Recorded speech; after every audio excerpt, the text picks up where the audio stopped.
back to HQ and we got an open field truck here loaded up with OSR. Not a lot left in the shed now. I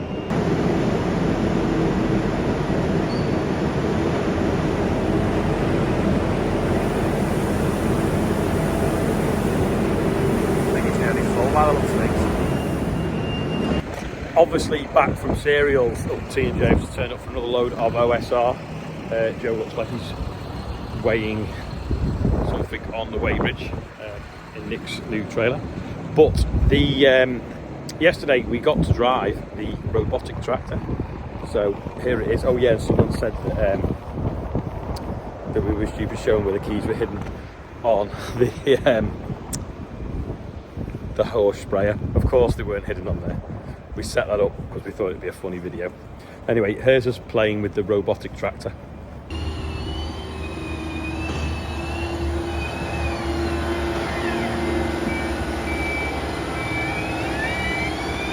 It's like the world's biggest remote control car.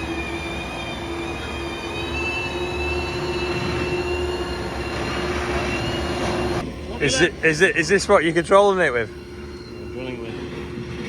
Can we have a go? Are you sure yours is working? Oh, that Martin. So which is forwards and which is backwards? That forwards. Yeah, I'll fill it up. Yeah, that's right. That's forwards. That's right. So it's just the same as a normal radio control car. That's it. Right, the hitch is a bit more complicated. Press and hold this one, and use this one here. Down is down, up is up. Got it. Fully qualified. It's alright, isn't it? So if you, like my radio control car used to go backwards, and then you go forwards really quick at your wheelie. Take the 900 kilo weight off the front, and you've got exactly what you want. Not bad, isn't it? You don't go over the bumps. No. You listen to the radio in the car while you're driving that. Yeah. Cheers. It even says on the screen, doesn't it? Top link, joystick, Yeah, hitch. so this is your front linkage, so your front linkage up and down. Hydraulic top link is that one.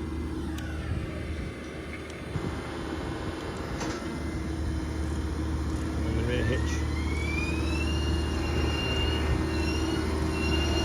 How far away does that remote control work? 100 feet. 100 feet? So this are your hitches, so hold that one, your rear hitch, and then your front hitch. 100 foot? What if it goes 101? Does it just set off where it's going? So in 100 acres field you've got to drive by the side? So That's when it uses the GPS, I think. So we press two buttons to go into to engage, and then from there you will turn the remote control off. Press the pause button, that breaks the link, and then you can turn the remote control off. Now you can go spraying. This is the dryer in now. Now I don't know what you can see, but it is proper precision fit. We had to take the wheels off it to get it in. Well, they had to put it in with the wheels on and a little bit lower. Then they had to jack it up on the stands, take the wheels off. Sorry, take the wheels off and lower it down, and then extend it to put the top piece back on. So it just fits now. So the other dryer was 18 ton. This is 20, so it's just like that much bigger. But it means it's obviously another 10%. A few things have changed about it. Firstly, there's no burner on the front because we never used the burner anyway. The burner would blast into here because we obviously use this big radiator heat exchanger. So we've got to modify that now to fit the front of here. Big fan. The panel would normally sit this side, but we have it on the opposite side. So whoever welded that obviously thought it was going to be hidden, but it wasn't. It's not going to snap off, but that obviously held this big electrical panel here, which has now a bit of a hood on it to stop the dust going in. So now we've got an electric screen. The other one was kind of like all switches, so we'll have to get used to learning how to work that. This is it's auto lube, so this little box here that's taped up. That's how you get to the auto lube, and that will lube all the points. That looks like a sensor for, oh no, is it a plug? Don't know what it is, maybe it's a sensor for when it's full or empty, I don't know. These are a sample and shoot, so it's a bit different. The other one you used to slide it up, and when you slide it up with one hand, you'd end up coming out, and you'd be holding a bucket here, and then it'd be flowing out, and you'd be trying to get it back in. Now you just flip that around, it takes a sample. Annoyingly, we thought that was going to be here, so you kind of have to walk past it, get dust down your neck, and then get it. It wouldn't be a big job to move it because it just unbolts and you just have a little hole the other side. So maybe we'll do that. Yeah, the electrician's coming in the morning to wire it in. This now is a bit higher, obviously, so we've had to cut a piece of plastic out, or the lads have yesterday. So that now will discharge into the OSR store, and it's now on a proper tube. It used to just be a bit of channel section and dust would drop in and it'd build up, and then when it discharged it'd try and bubble over the dust and make a bit of a mess. Whereas now that's all enclosed, so that's good. Trench conveyor now is here, so we've just got to put the spout back on, which is down there. Might need a slight mod to get it to trickle in properly. The other one had a guard on the top. Oh, there's the guard. The guard's still here, so we've got to fabricate that, make sure that fits. The spout from the top for the hoover, which is the bit that was very close to the roof, sort of see through there, that needs plumbing up, so there's a bit more pipe work to come for that. And then the spout on the side that hoovers the rubbish out the middle is here, and then that now is teed in to that, so it'll blow it all right over into that far bay where we shovel it out with the telehandler. I'll walk back round and show you. Oh, we've left the ladders. They are coming back though. That was me slipping on a piece of plastic. Like a surfboard. That blows it into there, and then we shovel it out with that small bucket that's only just the right size to fit in. Yeah, now this is the problem now. Oh, in fact, I'll show you this while I'm here. How better that is at the bottom. Loads of meat on that auger. That will take some time to work.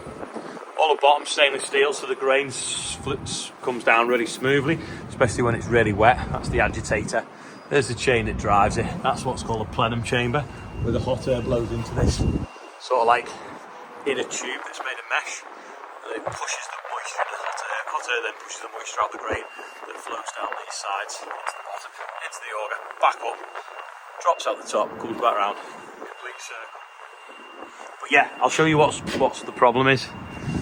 So if we go round here again, try not to trip over, past the front, we took the drawbar off, don't need it. Now it's in position is, that fan sticks out a bit there. So when this wall goes back in, level there is very, very little space to fit through. So, do we move that, which is a bit of a faff, because that's obviously on this side there, coming out, and it's all plumbed, it's all piped up, whatever. Do we put a door into what we're building on the front, which is going to be this heat tunnel to pull the air in? Do we then make it so that there's a door there that you then walk through and out the other side, but then that'll be hot and dark and it'll make it awkward to cleaning? Or do we just get another piece of this channel section,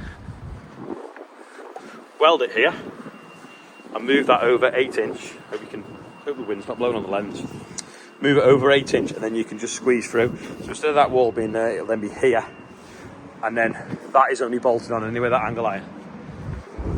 Then move that angle iron over. So basically the wall will sit in another place. We'll obviously then, because that's stuck in, we'll then have to just shutter a little bit of that concrete panel so that there's not a gap there. Or do we move it all the way to here and lose a few feet, but then we'll end up with this dead space behind the dryer. So decisions. But that is all in position now. It's the same cross auger that we used to have for the other one, so it now discharges that a little bit higher, so we should get a bit more distance into that shed, and then that'll spin round and drop into there. Yeah, so there's little bits of finishing off to do. It's proper shiny. Oh, and if anyone asks, that's who sells it, which is who we saw at Cereals yesterday, so shameless plug. Looks good though, doesn't it? It will never ever look that clean again because it'll get dirty. John's holding that piece of wood to show you what kind of gap there is to get through, and it's not enough, but if you pull that back to here and twist it all that round, you gain a little bit, but then it starts to interfere with them pulleys for when you want to fold the back up, which we'll never do, but then it's getting in the way of this, and then you've also got that tube as well to get round. So I think moving that panel forwards 6 or 8 inch. Just lift it the other side of the channel, John. See what. So that makes a massive difference then for getting through. You can actually walk past then, can't you? So I think that's going to be easier. So we can cement that trench in. Do like an earth sweep under here, like something. I wonder if we concrete a piece of metal in there with holes drilled in it on an angle, and then you can turn a big compressor on and it just blows that floor out or something. That'd be handy. Come up in the basket to look, and I think we can get it a little bit more that way, which then means we don't have to mess around moving that wall, which would be quite handy. Yeah, that's good. If we do slide it over a little bit, we won't have to move that, weld something onto there, or put that panel on an angle, hopefully. Just show you a little shed update. We've been waiting for some battens, so they've been insulating the walls with some insulation that we were gifted. So we've just got these 2 lights up here now, and it's not making a difference. It looks bigger now the lights are on. Looks good though, doesn't it? Just want to thank a guy, Tony Fox. He called in a few weeks ago, and he used to work on a farm like 60, 70 years ago.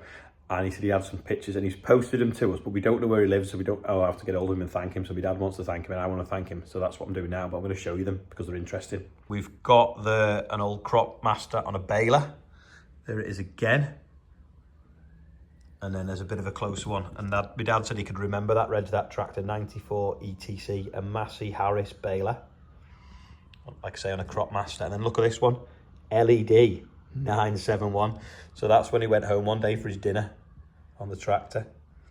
And then there they are. They're up there. I think that's him stood on one of the bale trailers. But yeah, how good are them? Say they must be 60 odd years old, them photographs. But if anyone knows where 94 ETC is a Crop Master or LED 971, let us know. But aren't they brilliant? Just shows you how much times have changed. I mean, that would have been like 40 or 50 horsepower, and now we've got a tractor on there that's 470 horsepower. There is no birthday bump today because there's only one birthday, and that's Anthony McKenna.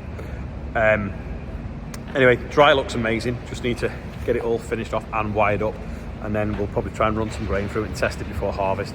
Saying that's probably only a few weeks off now, really. Next big job's going to be getting all the grain stores cleaned out, ready for it as well. There's still some wheat to go and still some OSR to go. There's been, I think, 7 load of OSR gone today and 1 load of wheat. A bit more tomorrow and then a bit more again next week. Anyway, that's all for today. Hope you enjoyed cereals. It's really hard filming at a show, to be fair, because there's so much to see, and then there's loads of people milling around. You get more filming done sort of like after hours, if you will, when the stands have gone quiet, or first thing in the morning. But I was there to meet a lot of people, and obviously that's not very interesting conversation. 12 hours worth of conversation put into a 12-minute video is difficult. But yeah, cereals is over. I'm tired. It's far harder talking to someone for 12 hours a day than it is driving a combine and a tractor. Well, that's just the way it goes. But yeah, how are you feeling today? I'm a bit sunburnt, so I'm only 80%. How are you feeling? Let me know in the comments, and I'll see you tomorrow. Actually, one last thing, the NFU event tomorrow is on up at in Lancashire, just north of Preston. I'll put it as the outro if you want to book in so they know for catering. I'll be there, Joe Seals there, Charlotte Ashley's there. Let us know if you're coming.